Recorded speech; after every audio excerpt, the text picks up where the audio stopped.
Sir ನಮಸ್ಕಾರ. ಹಳ್ಳಿ ರೈತ ಅಂಬರೀಷ್ ಅಂತೇಳಿ. ನೀವು ಸರ್ಕಾರ ಬಂದಿದ ತಕ್ಷಣ APMC ಕಾಯ್ದೆ ರದ್ದುಗೊಳಿಸ್ತೀವಿ ಅಂದರೆ ಅದನ್ನು ಕಳಿಸಿಲ್ಲ, ರೈತರ ಪರವಾಗಿ ಇರ್ತೀವಿ ಅಂತ ಹೇಳಿದ್ರಿ, ಆ ನಂತರ ಮೇಕೆದಾಟನ್ನ ನಾವು ಕಟ್ತೀವಿ ಅಂದರೆ ಅದೂ ಆಗಿಲ್ಲ.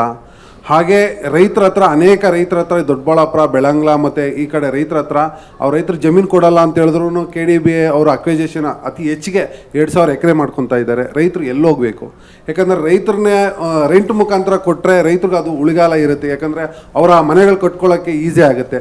ರೈತರ ಹತ್ರ ಆ ಥರ ಜಮೀನುಗಳು ಖರೀದಿ ಮಾಡಿಕೊಂಡ್ರೆ ಮುಂದಿನ ತಿಂಗಳಲ್ಲಿ ರೈತರು ಎಲ್ಲಿ ಹೋಗಬೇಕು? ಒಂದು ರಾಗಿ ಬೆಳಿಬೇಕಾದ್ರೆ ಮತ್ತೊಂದು ರೈತರು ಎಕ್ಸ್ಪೆಕ್ಟೇಷನ್ ಮಾಡ್ತಾ ಇದ್ದಾರೆ. ರೈತರಿಗೆಗೋಸ್ಕರ ಯಾವಾಗ KDB ಜಮೀನನ್ನು ಅಕ್ವಿಜೇಷನ್ ಮಾಡ್ಕೊಳ್ಳುತ್ತೆ ಅಂತೇಳಿ ರೈತರು ಕಾಯ್ತಾ ಇದ್ದಾರೆ. ಆ ಕಾಲ ಯಾವಾಗ ಬರುತ್ತೆ ಸರ್? ಸ್ನೇಹಿತರೆ, ನೀವೇನು APMC ಕೇಳಿದ್ರಿ, APMCಯನ್ನು ಮರುಸ್ಥಾಪನೆ ಮಾಡಿದ್ದೇವೆ. ಮೊನ್ನೆ ಯಾವುದೋ ಪೇಪರ್ಲಿತ್ತು, ಮತ್ತೆ ನಳಿಸುತ್ತಿರುವ APMCಗಳು ಅಂತ ಮರುಸ್ಥಾಪನೆ ಮಾಡಿದ್ದೇವೆ. ಎರಡನೇದ್ದು, ತಾವು ಈ ರೈತನ ಹೊಲದ ಬಗ್ಗೆ ಹೇಳಿದ್ರಿ. ಅಕ್ವಿಜೇಷನ್ ಮಾಡುವಂಥ ಸಂದರ್ಭದೊಳಗೆ ರೈತರಿಗೆ ನೋಟಿಸ್ ಕೊಡಬೇಕು, ರೈತರಿಗೆ ಸೂಕ್ತವಾಗಿರ್ತಕ್ಕಂಥ ಪರಿಹಾರ ಕೊಡಬೇಕು. ಈಗ ನೀವೇನು ಯಾವ ಲ್ಯಾಂಡ್ ಹೇಳ್ತೀರಿ, ಆ ಲ್ಯಾಂಡ್ನಾಗ ಏನು ನೀವೇನು ರಾಗಿ ಬೆಳೆಯೋಕ್ಕೆ ಸಾಧ್ಯನೇ ಇಲ್ಲ. ಇನ್ನು ಈಗೇನು ನೀವು ಲ್ಯಾಂಡ್ ಹೇಳ್ತೀರಿ, ಆ ಲ್ಯಾಂಡ್ನೊಳಗೆ ರಾಗಿ ಬೆಳೆಯೋಕ್ಕೆ ಸಾಧ್ಯ ಇಲ್ಲ. ಆದರೆ ಅದನ್ನು ರೈತ ಮತ್ತೊಂದು ಉತ್ತಮವಾಗಿರ್ತಕ್ಕಂಥ ಉದ್ದೇಶಕ್ಕಾಗಿ ಹೆಚ್ಚಿನ ಲಾಭ ಪಡೆದುಕೊಳ್ಬೋದು.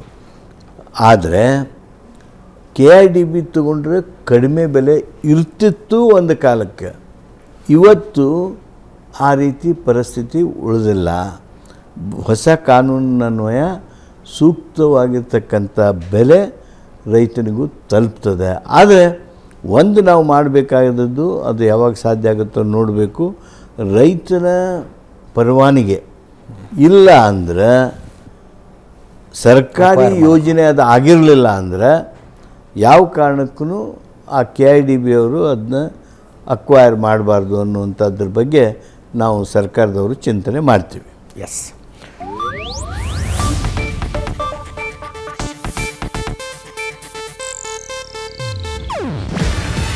ಇದು ಏಷ್ಯಾನೆಟ್ ನ್ಯೂಸ್ ನೆಟ್ವರ್ಕ್ ಪ್ರಸ್ತುತಿ. ನೀವು ನೋಡ್ತಿದ್ದೀರಾ ಏಷ್ಯಾನೆಟ್ ಸುವರ್ಣ ನ್ಯೂಸ್.